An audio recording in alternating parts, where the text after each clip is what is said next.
Hello there, everyone. Patricia Hayes here, and I'm so excited to be here with you today for today's Coffee Time Career Chat, where we are interviewing some of my favorite people. And I am excited to have my guest here, Bessie Graham, from way down under. She's literally joining me from Melbourne, Australia, and I'm super excited about it. So, the fact that we were able to manage and find a time that works for both of us and nobody's like sound asleep or just Yeah. waking up is magical in and of itself. Bessie is a long term entrepreneur with many kudos and accolades behind her name, but her real focus and the work that she does is focused on helping people to do better with what they have and to make the impact on the world that really means something to them in an aligned fashion. Now, I'm sure she will share way more about what it is she's doing because she's got some great things that she's pivoting on and doing some work on. So, Bessie, welcome. Thank you so much. It's lovely to see you. And we do get lots of points for the time zone, We making it all do, we happen. do, we do. I'm trying not to even think about what day it is for you, so we're not going to mention days of Exactly. the It'll week get because it will be confusing. so confusing. So tell me what's going on with you these days. What are you working on? I'm super excited to hear about a few more things. Yeah. Well, so as you know, the last sort of 20 years for me have really been focused on what is that central role that business plays in society for those of us who are running businesses, leading organizations. How does business contribute in positive ways to the world? Because I think it has an incredibly important role in that. It's not just about making profit for profit's sake. It's about how do we actually add value to our customers? How do we make the world a better place on the back end of our organization existing in the world? But what I've seen over that 20 plus years is just I keep getting drawn back to my roots, which in terms of university and my studies were all focused really on leadership and that central role of actually us as leaders, how we inspire and create a vision and bring people along on that journey. Yes. And what I've seen in this work around trying to bring back together the ideas of doing good and making money in the world, we can create incredible business models, wonderful organizations in terms of what we think they are capable of. We can have visions of our contributions or interventions we're going to make to actually address social or environmental problems. And that's where I've been spending a lot of my time on designing those solutions. And yet, time and again, unless the leaders of those organizations, the business owners, have done their own personal work as a leader, it doesn't matter how good your design is or the business model is, you will not have the impact you sought in the world. Yes. And so that really, for me, is the answer to your question that I, in this last 2 years, have been grappling with. How do I have the most impact? Where do I put my time, talent, and treasure to work so that I can be part of really contributing in the world? And for me, that shift has come to say, if I can find those passionate people who have a vision for wanting to contribute to the world in those bigger ways, if I can help them actually be equipped to do that effectively in ways that they can do over many, many years, because change takes time, Yes. then if we can do that in an aligned way and they can be clear on their values and that vision, then that's how I will best contribute to change in the world. So that's really my focus. I love that. I love that. And let's talk a little bit because when you mention leadership development, like it Mm, becomes this kind of, of course. staid word and people, Yes. it like kind of makes you want to not use it. I mean, because I do work in leadership Mm, development, but we're always trying to find other other words words. to Yeah. describe it because, it seems overused. Becomes tired. Yes. It sounds tired. Yeah. But the reality is, if Mm, you are really seeking to be a leader in the organization, in your mm. space, whatever it Yeah. is, then you do have to take the efforts that it's going to take to make yourself better so that you can serve your people well. I Yeah. mean, I don't know. Yeah, I you're don't know right. how we get past that. It's tricky because you and I have also in the past had conversations quite passionately about the important aspect of something like values. That's another word, values, leadership. These words get thrown around to the point where they mean nothing. And yet, we do have to figure out how to have those conversations because they are foundational and they are central. We can be very busy, and people like you and I and those watching, we are ambitious and driven, and we want to not just think, we want to act. So we want to be out there acting without actually grappling with important topics like leadership and like values.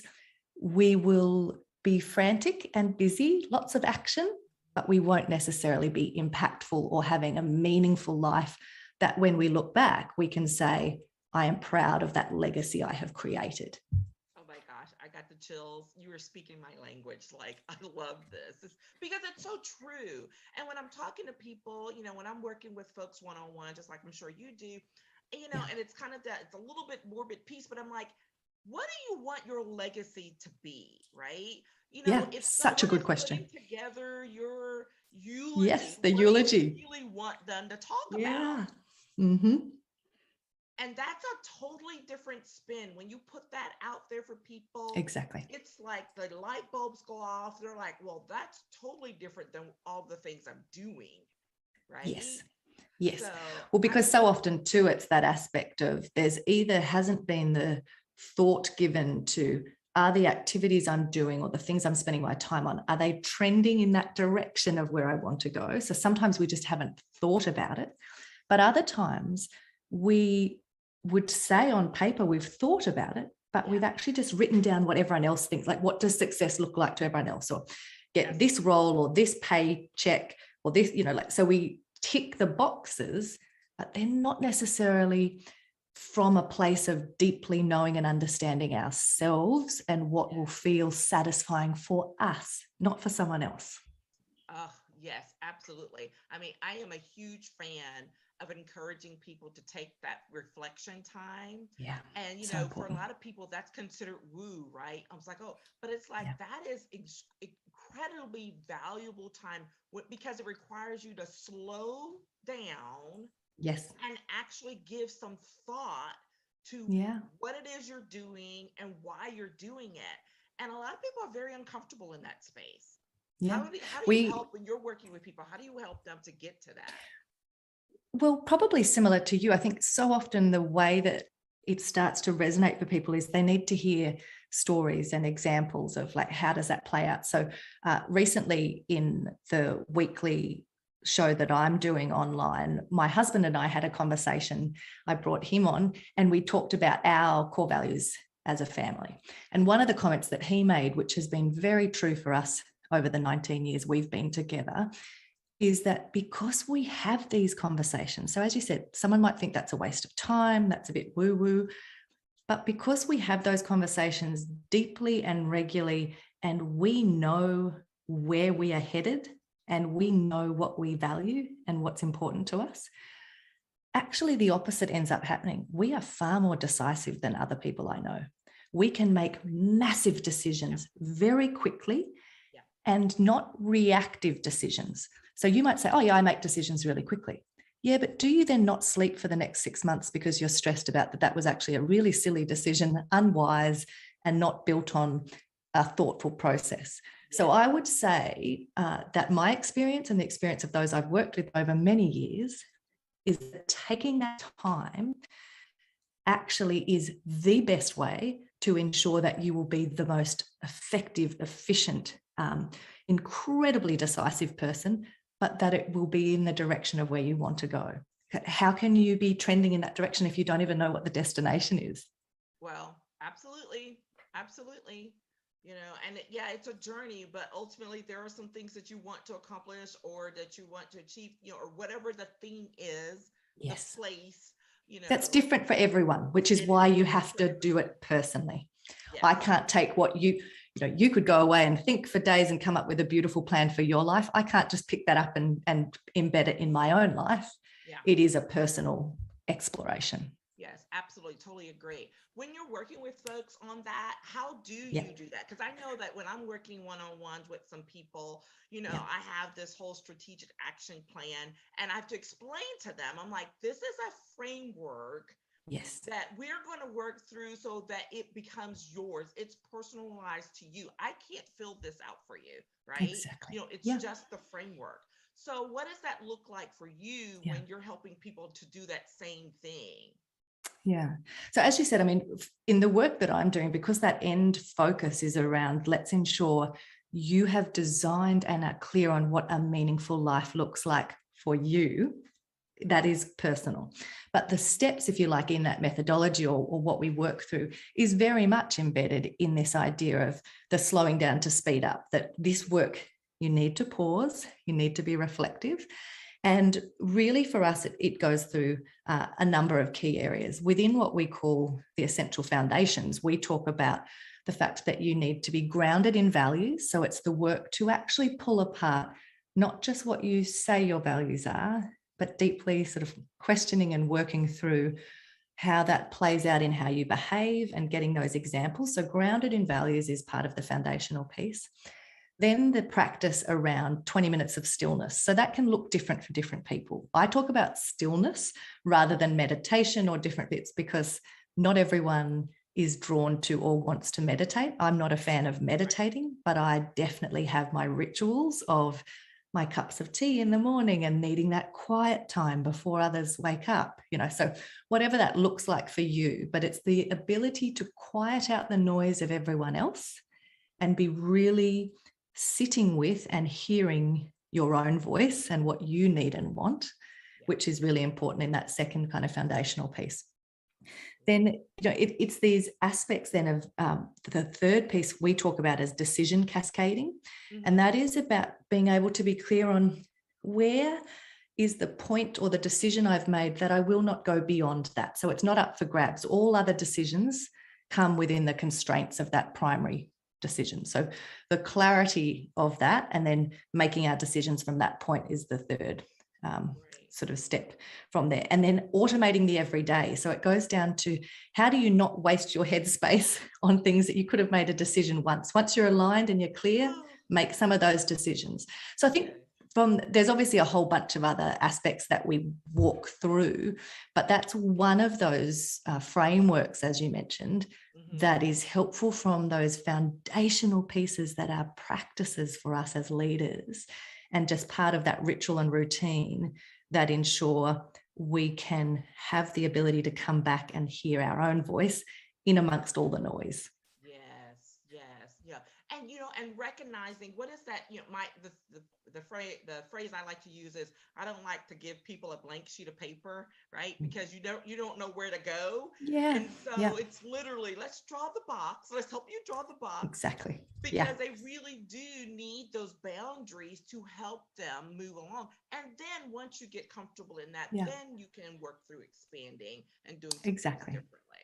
Yeah, Yes. for sure. Yes. I love it. I love it. I love it. Speaking of leadership and things like that, we met in a women's networking group. We And did. it's the most fantastic thing because I've had the great opportunity of meeting women all around the world. And tell me, what does that mean for you, especially with the work that you're doing about connecting with people and how you can connect with them more deeply, especially in this space where we're doing so much remotely around the world, all of that good stuff. We used one of my favorite words there around the connecting, because I certainly, for me, I'm more drawn to the idea of relationships or connecting than I am to the word networking. So it's that piece of, I think, we're talking about the same thing, but I would go with your language there because I think that is the most important aspect of what we're all trying to do when we're seeking these interactions with people. As you said, I mean, it's been such a shift in these last few years around COVID for someone like me, my primary way of connecting and building relationships has always been face-to-face. Yes. So it's been, I love and am effective in the room with someone, but it is a whole nother ball game that I'm still attempting to learn to really build those connections in that same deep way over Zoom or with, people. I've always done it with people in multiple different countries. I've been doing that for decades, but I've traveled. So I haven't had the small circles of only ever, interacting with people that live near me. I've always had broad networks, but I've been able to do them face to face. So it is a new challenge, and different. And because that's even more, that's even more powerful for you because, you're in Australia. And so the fact that you were used to being able to get on a plane and go to whatever country always, where you're working with people and doing that. We're whining here in the States about not being able to go to the next city or the next state, but you're talking about thousands and thousands of miles. Exactly. And it's impacting you. So what does that look like as far as adjusting to that challenge when it looks so much different for you? Yeah. So the honest answer is I don't have a beautiful, laid out, already humming plan because it is evolving.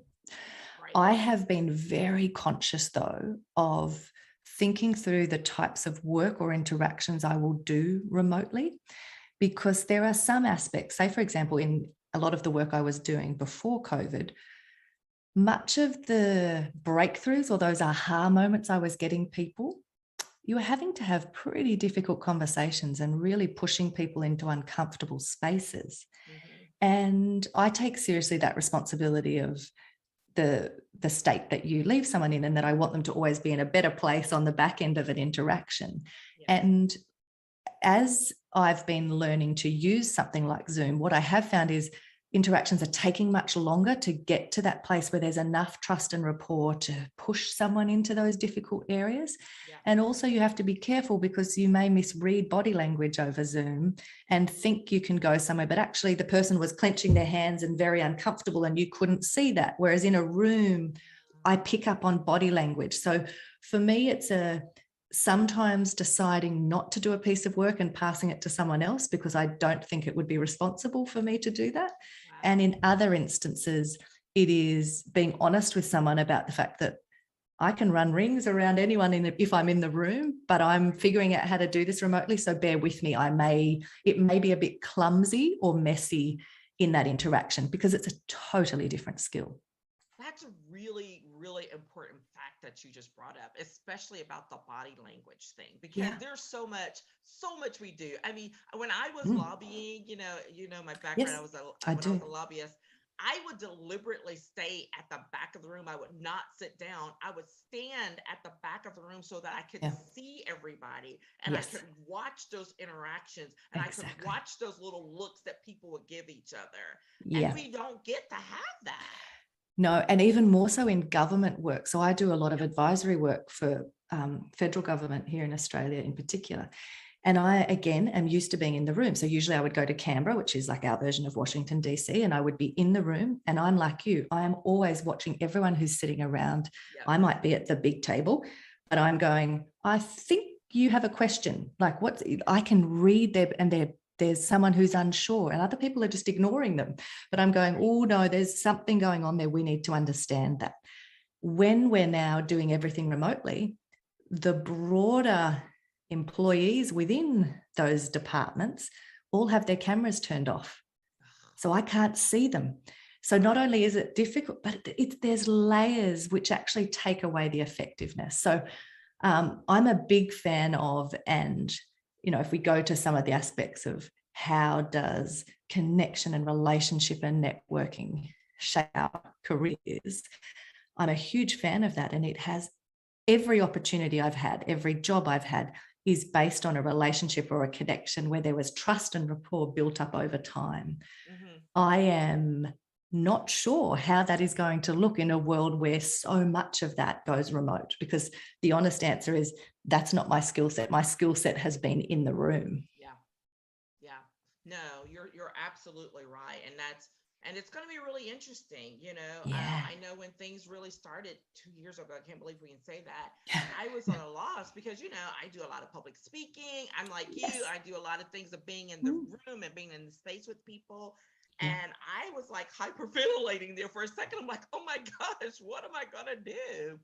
And Yeah. literally, I just came back to the thing that circling back around to where we started was I have a unique set of skills. We Exactly. are in a very, different world with lots of things going on and a lot of unknowns. How can I contribute?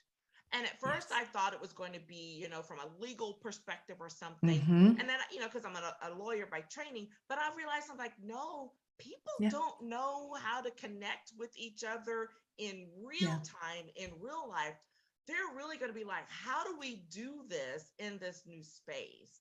Yeah. And so I said, I don't know if this is something that's going to be open, and Mm. well received, but I did. And so that's how I created that. What was I calling it? Maintaining professional relationships in a crisis. Yeah. And I just started putting it out there. And Mm-hmm. here we are, two years later, and I am Mm. still getting requests for that presentation.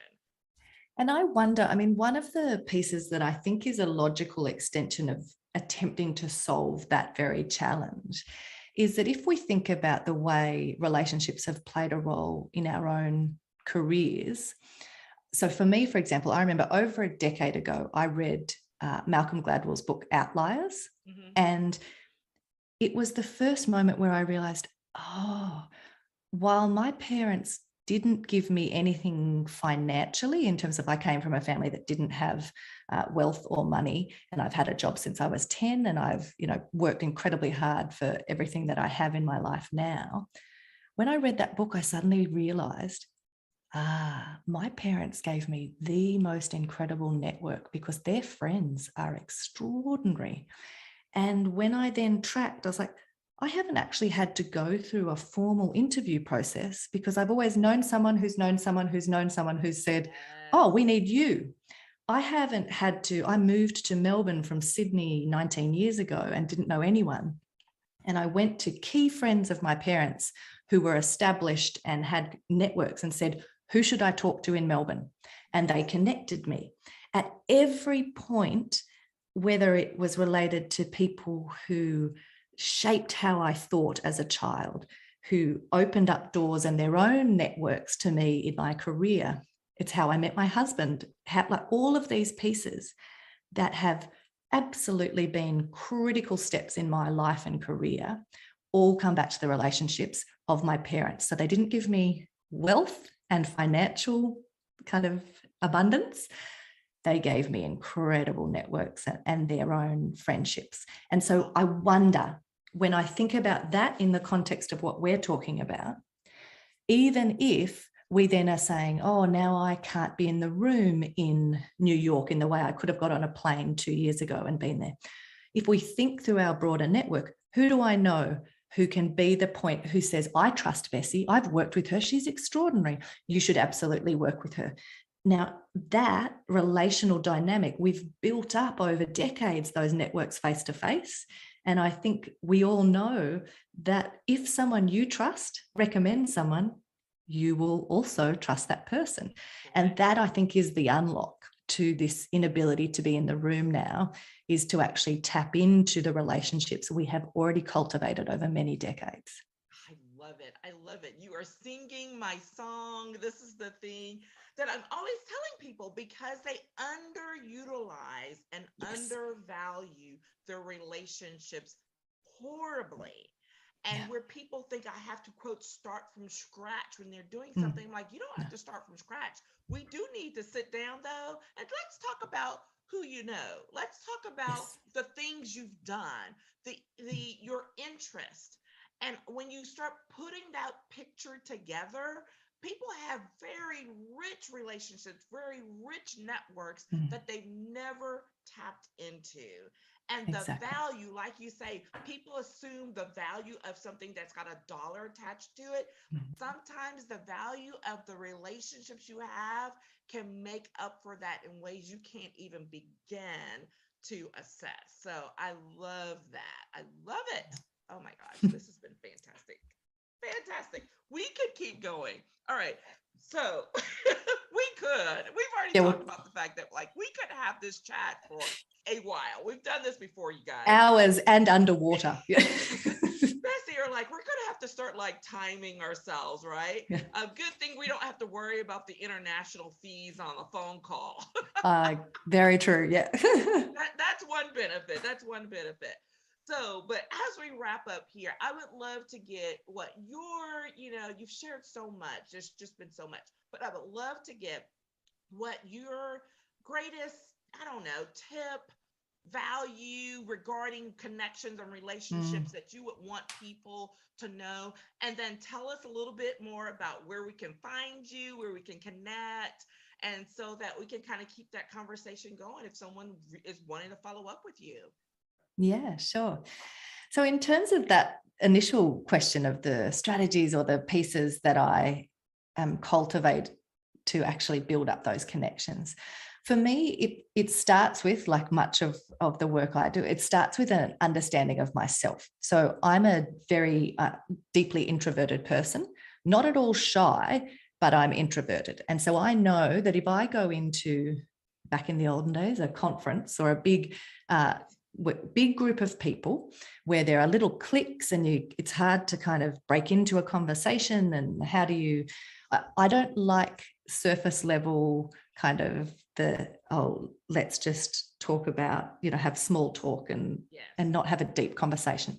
So I know myself well enough that the strategies that I have then implemented is, I've said, okay, I need to put myself in situations where, if I am in a big room, I actually love chairing the conference instead of sitting in the conference at a table and awkwardly having to talk to people I don't know. So what I actually intentionally design the interaction so that I'm at my best rather than being awkward and uncomfortable. So that is a critical strategy for me of working that out. When it comes to pieces where there is not the opportunity to, say, chair the event rather than be a participant, it's about seeking out people who are wanting the same kind of conversation as me. If I can have a deep conversation, I could talk to you for hours. I'm not uncomfortable. I'm not antisocial. I just don't do the small talk well. So I think the strategy answer for me is about figuring out your own genius and brilliance and when you're at your best, and ensuring that you create the opportunity to engage in that way when you are connecting with people. So that would be my response to that. Uh, yeah, in terms of, for anyone who wants to follow up or connect, because I would love to have a longer conversation, the best place at the moment, I have a Facebook group called Both and with Bessi Graham, and we will be launching our podcast in mid-March. So keep an eye out for that. But really, I think just starting to reach out on social media and be part of the conversation, because what I want to create is that space where we as leaders seeking more, going, there is more to life and success than is currently in the mix. I don't want people to feel alone in that. So if nothing else, come and join the community on Facebook and connect. And that's where we'll be having weekly videos and different conversations, as well as the podcast starting weekly in mid-March. I'm so excited. I can hardly wait for it. I'm super excited. Thank you. Thank you so much, Bessi. This has been fantastic. And of course, you're going to have to like reconnect again and Indeed. check in later. And thank you all for joining us today. I will be sure to drop all of Bessi's contact info in the comments and in the notes, and so that you can follow up as well. Make sure that if you have a question, drop them in the comments. We'll check back in, or just DM me and I will help make things happen. All right. Thank you so much for joining us for Coffee Time Career Chat. And we will check in with you all later. Bye bye.